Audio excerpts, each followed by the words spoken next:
जय श्री कृष्णा दोस्तों, the incredible blogger and explorer channel पर आपका स्वागत है। दोस्तों, आज हम बात करेंगे देवशयनी काशी के बारे में। देवशयनी काशी का मतलब है इस दिन देव सो जाते हैं, तो इसे देवशयनी काशी कहते हैं। आषाढ़ मास सुदी काशी को देवशयनी काशी मनाई जाती है।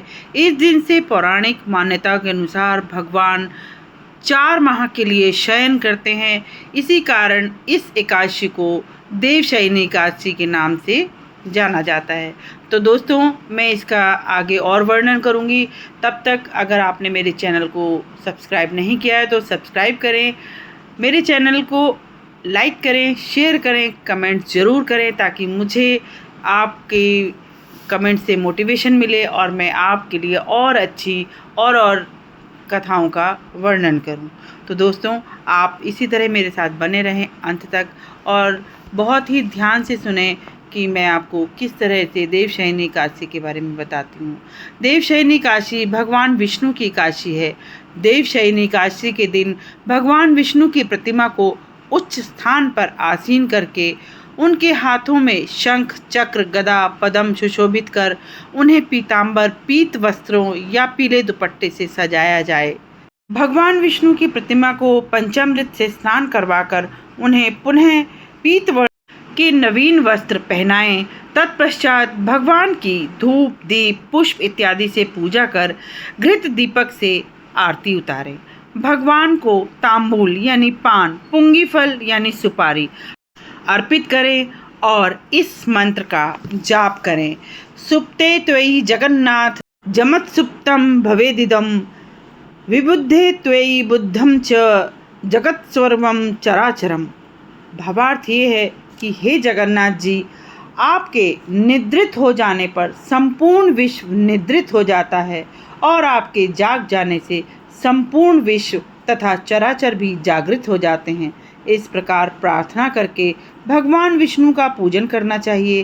तत्पश्चात सात्विक वेद पाठी ब्राह्मणों को प्रेम पूर्वक भोजन कराकर स्वयं फलाहार करना चाहिए।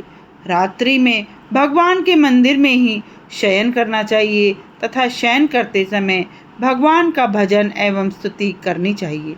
स्वयं निद्रित होने के पूर्व भगवान को शयन करा देना चाहिए। जो श्रद्धालु जन इस प्रकार एकादशी का व्रत करते हैं वे मोक्ष को प्राप्त होते हैं और भगवान में लीन हो जाते हैं। तो दोस्तों, इस प्रकार आप देवशयनी काशी पर भगवान विष्णु की पूजा करें। दोस्तों, अब मैं आपको इसकी कथा कहती हूँ। आप ध्यानपूर्वक इस कथा का श्रवण करें। मैं आपसे 2 कथाओं का श्रवण कराऊंगी, एक देवशयनी काशी और एक पद्मा एकादशी। ये दोनों ही एक ही मानी जाती हैं, पद्मा एकादशी और देवशयनी एकादशी। तो पहले मैं आपको पद्मा एकादशी के बारे में बताऊंगी, फिर उसके बाद देवशयनी की कथा सुनाऊंगी। तो आप लोग ध्यान से सुने। पद्मा एकादशी की कथा इस प्रकार है। धर्मराज युधिष्ठिर ने कहा, हे केशव, आषाढ़ शुक्ल एकादशी का क्या नाम है? इस व्रत की क्या विधि है और किस देवता का पूजन किया जाता है? श्री कृष्ण भगवान कहने लगे कि हे युधिष्ठिर, जिस कथा को ब्रह्मा जी ने नारद जी से कहा था वही मैं तुमसे कहता हूँ। एक समय नारद जी ने ब्रह्मा जी से यही प्रश्न किया। तब ब्रह्मा जी ने उत्तर दिया कि हे नारद, तुमने कलयुगी जीवों के उद्धार के लिए बहुत ही उत्तम प्रश्न किया है, क्योंकि एकादशी व्रत सब व्रतों में श्रेष्ठ है।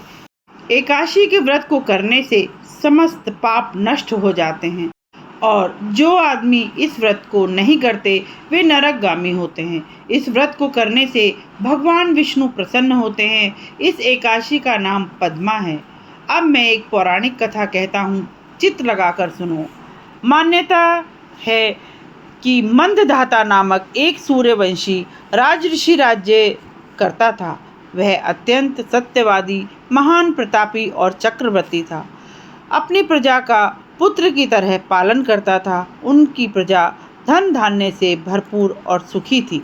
एक समय उस राजा के राज्य में 3 वर्ष तक वर्षा न होने के कारण अकाल पड़ गया। प्रजा अन्न की कमी के कारण अत्यंत दुखी हो गई। अन्न न होने के कारण राज्य में यज्ञादय भी बंद हो गए। एक दिन प्रजा राजा के पास जाकर कहने लगी, हे राजन, समस्त विश्व की सृष्टि का कारण वर्षा है। वर्षा के अभाव से अकाल पड़ गया है और अकाल से प्रजा मर रही है। इसलिए कोई ऐसा उपाय बताओ जिससे प्रजा का कष्ट दूर हो। राजा मंदधाता कहने लगे कि आप लोग ठीक कह रहे हैं। वर्षा से ही अन्न उत्पन्न होता है और आप लोग वर्षा न होने के कारण अत्यंत दुखी हैं। मैं आप लोगों के दुखों को समझता हूँ। ऐसा कहकर राजा कुछ सेना साथ लेकर वन की तरफ चल दिए। वह अनेक ऋषियों के आश्रम में भ्रमण करते हुए अंत में ब्रह्मा के पुत्र अंगिरा ऋषि के आश्रम में पहुँचे। वहाँ राजा ने घोड़े से उतरकर अंगिरा ऋषि को प्रणाम किया। मुनि ने राजा को आशीर्वाद देकर कुशल क्षेम के पश्चात उससे आश्रम में आने का कारण पूछा। राजन ने हाथ जोड़कर विनीत भाव से कहा कि भगवान, सब प्रकार के धर्म पालन करने पर भी मेरे राज्य में अकाल पड़ गया है। इससे प्रजा अत्यंत दुखी है। राजा के प्रभाव से ही प्रजा को कष्ट मिलता है, ऐसा शास्त्रों में कहा है।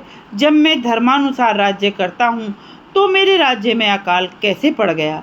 मैं आपके पास इसी संदेह को निवृत्त करने के लिए आया हूँ।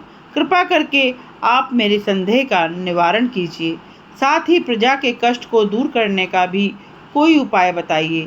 इतनी बात सुनकर ऋषि कहने लगे कि राजन, यह सत्युग सब युगों में उत्तम है। इसमें धर्म के चारों चरण सम्मिलित हैं, अर्थात इस युग में धर्म की सबसे अधिक उन्नति है। लोग ब्रह्मा की उपासना करते हैं और ब्राह्मणों को ही केवल वेद पढ़ने तथा तप करने का अधिकार है। परंतु आपके राज्य में एक शूद्र तपस्या कर रहा है। इसी दोष के कारण आपके राज्य में वर्षा नहीं हो रही है। इसलिए यदि आप प्रजा का भला चाहते हैं तो उस शूद्र का वध कर दो। इस पर राजा कहने लगा, महाराज, मैं उस निरपराध तपस्या करने वाले शूद्र को किस तरह मार सकता हूँ? आप इस दोष से छूटने का कोई और उपाय बताइए। तब ऋषि कहने लगे कि हे राजन, यदि तुम अन्य उपाय जानना चाहते हो तो सुनो। आषाढ़ मास के शुक्ल पक्ष की पद्मा नाम की एकादशी का विधि पूर्वक व्रत करो। व्रत के प्रभाव से तुम्हारे राज्य में वर्षा होगी और प्रजा सुख पाएगी। इस एकादशी का व्रत सब सिद्धियों को देने वाला है तथा उपद्रवों को शांत करने वाला है। अतएव प्रजा, सेवक तथा मंत्रियों सहित तुम इस व्रत को करो। मुनि के वचन सुनकर राजा ने अपने नगर वापस आकर विधि पूर्वक पद्मा एकादशी का व्रत किया। उस व्रत के प्रभाव से वर्षा हुई और प्रजा को सुख पहुंचा। अतः इस मास की एकादशी का व्रत सब मनुष्यों को करना चाहिए। यह व्रत इस लोक में भोग और परलोक में मुक्ति देने का काम करता है। इसकी कथा को पढ़ने व सुनने से मनुष्य के समस्त पाप नष्ट हो जाते हैं। पद्मा एकादशी की कथा यहीं समाप्त होती है। दोस्तों, अब मैं आपसे देवशयनी एकादशी की कथा का वर्णन करती हूँ। आप सभी अंत तक मेरे चैनल पर बने रहें और आषाढ़ मास की इस एकादशी, जिसके दो नाम हैं, पद्मा एकादशी और देवशयनी एकादशी की कथाओं का वर्णन सुनते रहें। तो दोस्तों, इसी एकादशी को देवशयनी एकादशी भी कहते हैं। चतुर्मास का व्रत इसी एकादशी से प्रारंभ होता है। कुंती पुत्र युधिष्ठिर बोले, हे भगवान, देवशयनी का व्रत कैसे किया जाता है? तब श्री कृष्ण बोले कि हे राजन, अब भगवान विष्णु का शयन व्रत और चतुर्मास की कथा कहता हूँ। आप ध्यान पूर्वक सुनिए। जब सूर्य कर्क राशि में आता है तब भगवान शयन करते हैं। जब तुला राशि में आता है तब भगवान सोकर उठते हैं। अधिक मास के आने पर भी यह क्रिया इसी प्रकार चलती है।